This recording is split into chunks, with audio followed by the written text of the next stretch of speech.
Hey, good evening. This is Bill Blaine checking in with you again on gaining the wisdom of the Lord. And as I've shared in previous videos, the idea of gaining this wisdom right now is because these dark clouds of His presence with a gold lining are on the earth. And these dark clouds have been creating fear and concern and difficulty for a lot of us. And I think the Lord is trying to help us understand this fear drives us towards either the fear of man and the fear of the circumstances, and really it's a focus on ourselves, or is it going to be a fear of the Lord? And we know from, if you remember in Proverbs 1, it says, the fear of the Lord is the beginning of wisdom. And, that word wisdom has a combination of things in it in that verse, Proverbs 1:7. It's I'm not sure if I'm going to say the Hebrew name right. It's Hokmah, and it's an expertise that you have. It's a skill set you have, but it's also the divine wisdom that the Lord imparts into us. So it's this nice meshing that goes on. We see this showcased, I think, in probably Daniel, not probably, but in Daniel, where it says that the Lord gave him wisdom, and I think his name is Bezalel, and Moses, when he was helping with the tabernacle, the Lord said, I gave him my wisdom, but also how to display that wisdom through his craftsmanship, and also teaching, training, and equipping others. So anyway, that's where we are. We've been through 4 chapters, and tonight or today, whenever you're looking at this, we're going to look quickly at chapters 5 and 6. And 5, I'm not really going to go into too much. Please read it if you want to. It's all about the allurement of promiscuity and prostitutes, and how to stay away from evil of that. And particularly as a man, it's a great thing. But women are tempted as well, and so we have to showcase this, because the Lord, He's helping us on this side of heaven. He knows that Satan loves to kill, steal, and destroy, and in that he embeds 3 things that a lot of you probably know. The old adage of gold, glory, and girls. And the gold means, the lust for money. The glory means the lust for power, and the girls means the lust for lust, and to be attracted to the things that are outside of your marriage and so forth. So with those 3 things in mind, that's where chapter 5 will give you the wisdom how to stay away from those temptations, particularly when it comes to promiscuity with the opposite sex, or the allurement towards sexual behaviors outside of the bond of marriage. Chapter 6 gets back a little bit more into the framework of what I love, and that is, he again comes back with the idea of, son, listen to your father's teaching. And as I've tried to position this with you in the other videos, is position yourself as a son and daughter of the King and listening to his words. And hopefully your father on this earth and your mother on this earth have trained you well, that they were Christians and they imparted things to you, and you respect and honor them. The Lord says that. It's a very smart and wise saying in the 10 Commandments. I think the 4th commandment says, honor your mother and father, and your days will go well, and you have an excellent life. And that is true, and that's a promise that the Lord gives. And I can share on that if you want to call and talk to me about that. I have a great testimony there. But tonight in that, one of the things that he's showcasing in this wisdom, and you saw this in chapter 4, that if we get this wisdom, we know how to navigate around some of the potholes and the IEDs, those bombs that can blow us up. And in chapter 6, he's talking about that too. And one of the things I wanted to highlight tonight, and by the way, while I'm doing this, a number of you have responded. It's really been an encouragement to me. You've come from all different ways of doing this, whether it's through on Facebook or texting or calling or whatever. But a lot of you said that this has really been helpful. So that's encouraged me to just continue to share, because I'm just one beggar showing the other beggar where the food is. It's all right here in the scripture, and I'm just sharing out of my own experience, but also some of the research and stuff that I've done over the years. So please know I'm not I'm not trying to say I'm an expert, but if I'm edifying you, that's my whole point, is that God has asked me to do this, and so God bless you as you listen.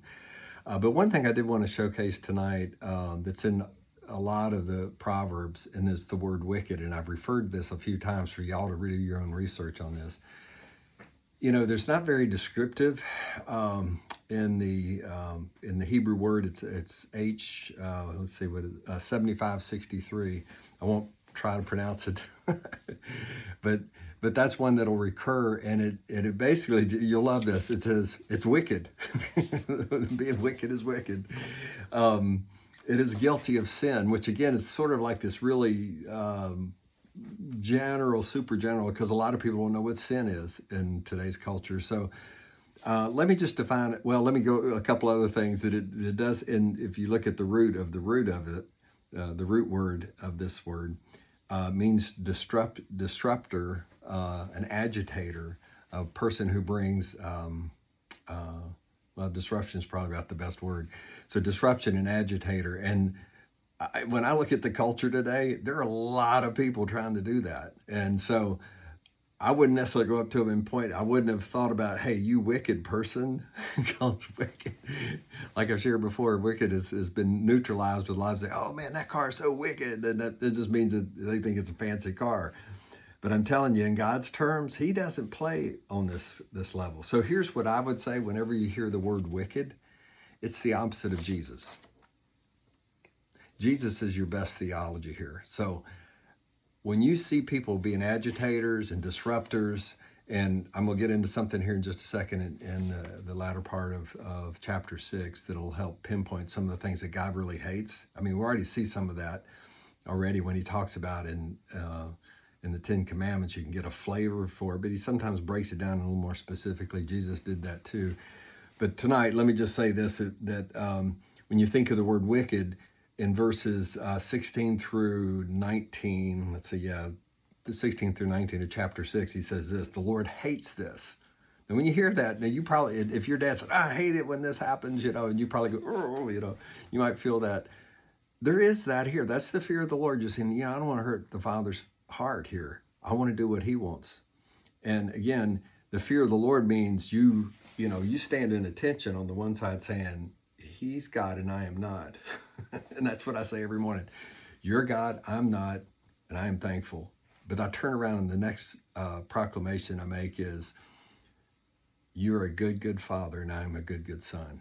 I believe that. I really believe he is a good, good father, and he has my best interest, even when I'm being disciplined and so forth. It's really that way. So when he says wicked, I'd pay attention.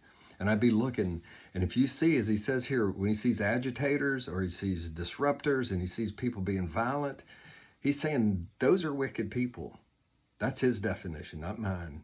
So however that's coming across to you, but he also says stay away from them. That's a part of this navigating the road with wisdom, is to avoid those pitfalls and those IEDs. Because he says if you join them, you'll be like them. If you're like them, God has to judge it. So here it is. Here are the 6 things that he says in Proverbs.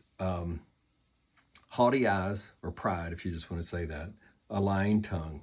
Murder, or as Jesus even showcased it, even if you think about hate towards a person, you've sinned. Evil and wicked schemes, so the people planning those things. And Jesus again embellishes this. Even if you think it in your head, you've already committed it. Those who scheme evil and wicked things. And then the next thing was those that follow those people that do the schemes. So as you begin to follow it, he hates that too. And somebody bearing false witness and telling lies. And again, we see that showcased a lot in today. And some of it excuses saying, well, for the greater good, we're going to put this out there on the internet, or for the greater good. See, they're evil people, so we're just going to lie about them. And I'm just saying, I think it's in chapter 7, but I think it might be embedded in here too, where it says God knows every intention of the heart. And if you really believe he's a good father, but he also can see everything, the biblical term for that is omnipresent and omniscient. And that's when you get the fear of the Lord. If you really realize that God's listening to everything, he's hearing everything. He's just like those, the ears on the internet. You think you're being watched, you are, by heaven. So I would just encourage you, run away from evil, the wicked things, be like Jesus. That's the bottom line here in chapter 6. And And I'll just say this in verses 20 to 23, and we'll end. And that was one of the encouragements. Somebody said, Bill, see if you can end it earlier. And I'm going, some people like it longer, some people want it shorter. So this will probably be a mid-range. It says, wisdom's word to this: wisdom will lead you on the way. It will always give you wise advice. It will protect you even as you sleep. It will be a light to your path. And it leads you to discipline, which that might not be a fun word for y'all, for some of you, but discipline is a good thing because it builds strength of the heart and the moral character, and it will help you stay on the path. So bless you. That's Proverbs 5 and 6 kind of encapsulated together.